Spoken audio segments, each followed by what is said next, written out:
Hey, hello. In this video I'm going to show you how I animate Steam. It's my process that I kind of came up with for it. I think Steam is a wonderful element to animate, so here I'm going to give you my step-by-step process for how I animated this Steam effect.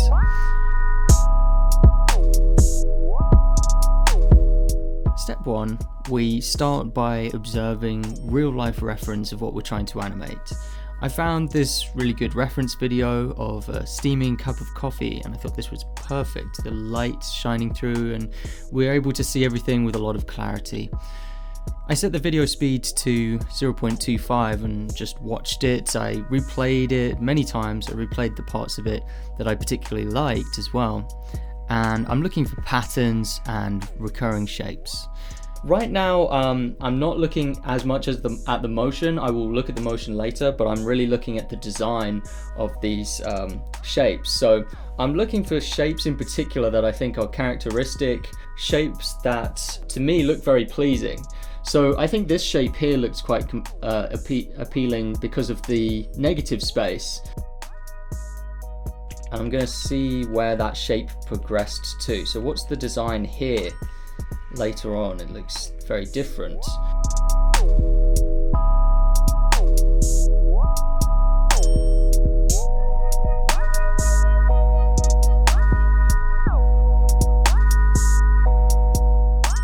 Step 2, here's where we design the Steam. You will not be able to capture the true complexity of real life, nor would you want to capture all of its complexity.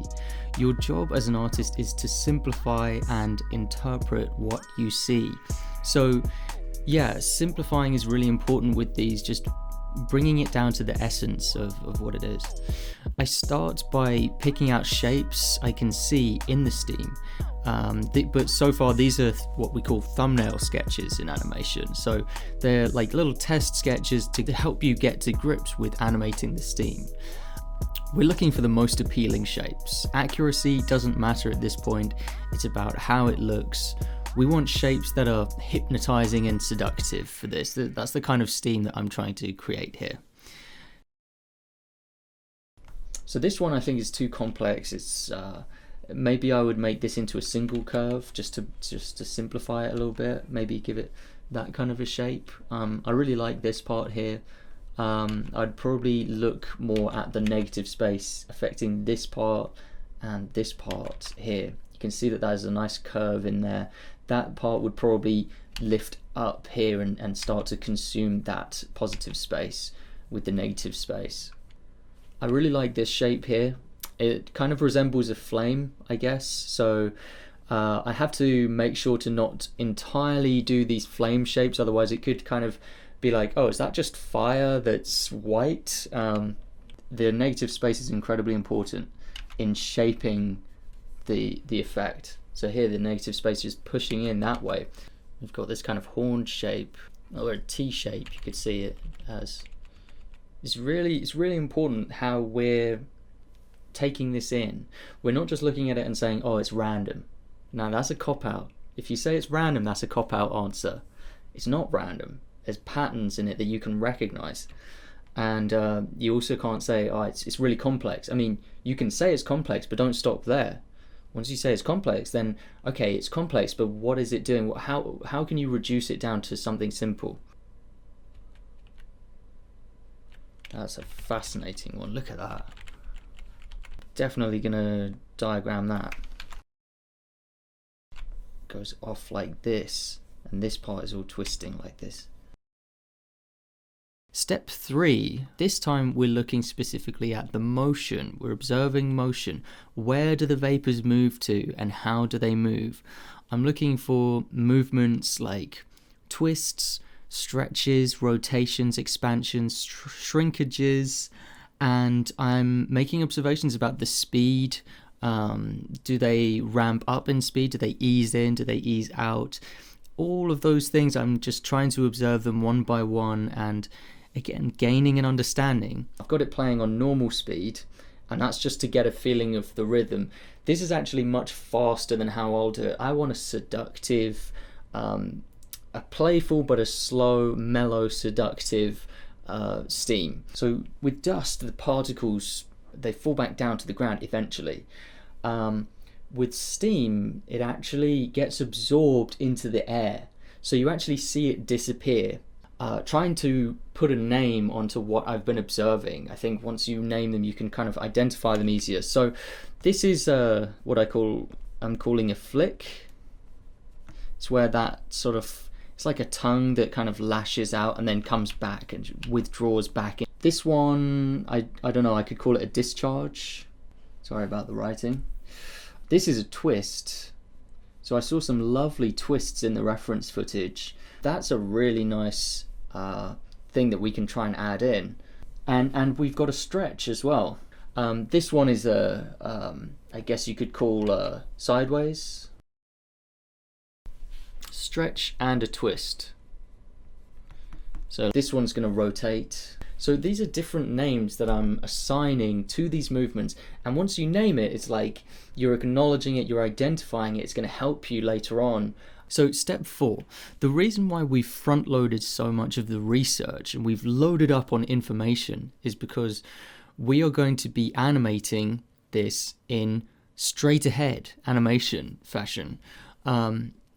And to do this well, to do straight ahead animation well, you should really front load the preparation of this, the research that you're doing, so that you have a really intimate understanding of what you're animating before you actually go ahead into making the animation keyframes. Now I feel like we've got a sufficient amount of preparation, so it's time to animate. Because the steam has very little structure, we're going to take advantage of this straight ahead animation method. It's the perfect method for it. I'm using a clean, circular, opaque line. Circular as in the brush head is circular. I think the really important thing to keep in mind when you're animating steam is wave motion, which I can get into in another video when I've got longer to explain. The end result of the animation is going to be on ones at 24 frames per second to give it that silky smooth feel. I'm going to let this recording play out for a bit because I think it is really quite satisfying to watch straight ahead animation being made on time-lapse. So just enjoy this part for the next few minutes, and then I'll bring the audio back in and explain the other steps.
hope you're enjoying this time-lapse. While this is playing, I just want to let you know about the software that I'm using. So I'm using TV Paint Pro Edition. Before I started using Professional Edition, I was using TV Paint Standard Edition, which was also great. And, you know, a lot of people ask me what software should they get for 2D animation. And for hand-drawn frame-by-frame animation that has that quality of traditional 2D animation, you know, things like Disney and also anime, you know, a lot of that is made traditionally. And if you want to give it that look, if you want to stay true to that look, I think TV Paint is a wonderful software. I love TV Paint. It's so good for things like this. So I would recommend TV Paint. Now, before you rush out and get it, if you're looking for an animation software, before you rush out and get TV Paint, you should know about my Getting Started course. Essentially, TV Paint has this amazing incentive for animation students, people who are enrolled in a course. Animation students are eligible for a discount of up to 50% or more in TV Paint software.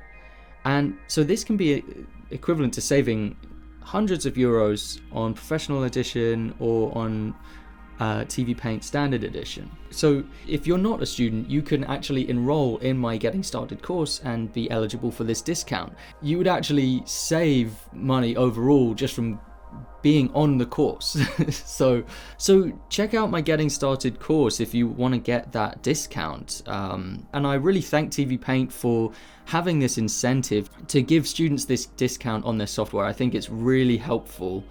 If you're a student and you get TV Paint software at this amazing discounted rate, when you later become a professional, you don't have to pay anything more because it's not a licensed pricing structure. So I just think that's fantastic, and I just want to salute TV Paint for doing that and for offering that discount to my students, to the students of my Getting Started course. I think it's fantastic. Okay, now I also want to put this Steam animation in a loop. I just copy the first frame number 1, and I bring it to the end, paste that frame in. Now I can see it in my onion skin, so I can see it here. I know that I have to get to there from where I am here. So now I'm animating to reach that pose. It's no longer straight ahead, it's pose to pose. So I'm gonna create a blank keyframe here, kind of do an in-between, and animate my way to the first pose. Once I've done that sufficiently, I can now get rid of that drawing number 1 that I've put at the end. I can get rid of that.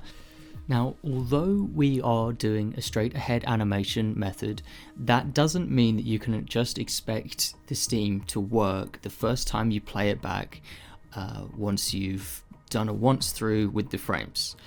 First of all, you're going to most likely see parts of it which you want to fix. So play it back, analyze what you've made, and make tweaks where you can see that something isn't working the way you wanted it to. Once you play it through, before that you were scrubbing through, now you're going to actually play it through at 24 frames per second, and you're going to see that it's going to most likely play too fast. So that means I'm going to give it a round of in-betweens. So I put the keyframes I've currently done onto 2s. You can do that really easily in TV Paint. You can just set it to 2s using the sidebar. And then we're going to give it a round of in-betweens. I'm going to move forward 1 and then you hit Shift K, and that's going to create a blank keyframe. We're going to move along, Shift K, move along, Shift K, move along, Shift K. Do that, and this is inserting these blank exposures in between the full exposures. Make sure that you're not deleting your keyframes by accident. Now for this, I am actually training my left hand to be as good as my right hand. So I actually changed the calibration on my tablet to favor my left hand, and that's just something I'm doing to so that I'm not reliant on one hand. If I get like repetitive straining injury on my right hand, I can then switch over to my left hand and still draw. That's the idea at least, but easier said than done. So I'm giving it a go anyway, and hopefully I will be able to get my left hand to be almost as good as my right hand at drawing. That's the dream, that's the goal. I've done a once through with in-betweens now, so that's doubled the length, it's made it more smooth, so it looks like this now. But that's like a uniform timing and spacing adjustment, giving a round of in-betweens, and I want to make it a little bit more individual just to see where exactly I want it to slow down and where I want it to stay fast. So one particular place is here. The way it goes into this twist, I think it's a little bit fast there. So I'm just going to space those frames out a little bit, and I might add an in-between or two in that early part there. So I'm actually selectively adjusting the timing and spacing, well, in this case the timing of these, to get it to exactly the kind of speed I want. Here as well, this part, I think that part should be slower, so I'm gonna just space those bits of it that are fast and bits of it that are slow. We're varying that a little bit, and that creates more of an appealing motion, I think, than if everything is just moving at this same speed throughout the whole thing. This part, definitely with the twist, I worked so hard on that, so I kind of want it to remain on screen for a little bit longer, so I'm gonna space this part out on the timeline as well. So it's rinse and repeat at this point. You just keep on refining, keep on messing about with the timing and fixing any little pieces that you can see that you need to change. And you know, over time, you spend enough time doing this, it's going to start to look really nice. Good tip I have is to if you want smooth motion, you got to run through these frames after you've in-betweened, and just look for where there are inconsistencies and just redraw it where you see them. And that eventually, and redraw them as if they're an in-between again. And that basically smooths things out. So here I'm just gonna redo that part to go directly. Might do the same for this line here. If you do this enough, it's gonna smooth out any motion over time. Just to put it in perspective for you, this animation, this steam animation, took me 6.5 hours to animate, about roughly, in total. So you've got to put some time into this. I shouldn't really need to say that. It's animation. You should know that. But yeah, just in case you thought this was like a quick thing, I'm doing it thoroughly. I'm doing it the really thorough way. Less shortcuts than what you could potentially do. That's how I like it. You know, I'm willing to go that extra mile for something that looks good visually. Step 5, we're going to render it. I'm going to hand render every frame using some special TV Paint techniques. You might struggle to do this if you're working in other software. You might have to find a different way to do it. There are different alternative techniques you can use if you're using Toon Boom or Flash or a vector software, Kakani, I don't know. You can find a different method, but this is kind of a special TV Paint method. We turn our lines into a solid fill first of all. Now I've got a really fast way of doing this, which is it's a way where I can basically fill all of the frames. I can affect multiple frames at once. I can fill all the frames with color. Once we've done that, once we've turned our lines into a solid fill, I merge the layers together. I'm always creating backups, by the way, duplicate layers just as backup while I go along in case I mess up on something. I don't want to do any permanent damage. Effectively, I've now merged the fill layer, which has that fill color, with the outline layer. So they're on the same layer now. It's completely opaque. Now I've created this special custom brush, which is a soft brush. Pressure sensitivity affects the scale of the brush head and also the opacity of the brush. And I've flipped it. It's a custom brush that I've flipped to become an eraser. So instead of adding color, it takes color away. So now that I've made that brush, maybe I'll be able to make that available to you to download if you're using TV Paint. Now I will actually erase the fill of each layer using this special soft brush. And I observed earlier with the steam, when I was observing how how it looks, I observed that the steam tends to be the most white, the most opaque around the edges, which is different to some other effects. So I'm leaving the edges white, and this is what will give it that steamy effect. The color of it that I filled, I decided to add a little tint of blue because steam is water vapor. Because it's water, I think blue is a nice color to give it. If you are a beginner at animation and you would like to learn the basics really thoroughly, I have created a full online course that you can take. It's called Getting Started in 2D Animation. I will link to it in the description of this video. I highly recommend that you check it out because you can learn drawing, animation principles, storyboarding principles, filmmaking principles. It's all in there wrapped up into one big course for you to take online wherever you are in the world. Okay, I hope you enjoyed this video. I hope it's been helpful to you, and I'll see you in the next video. Goodbye.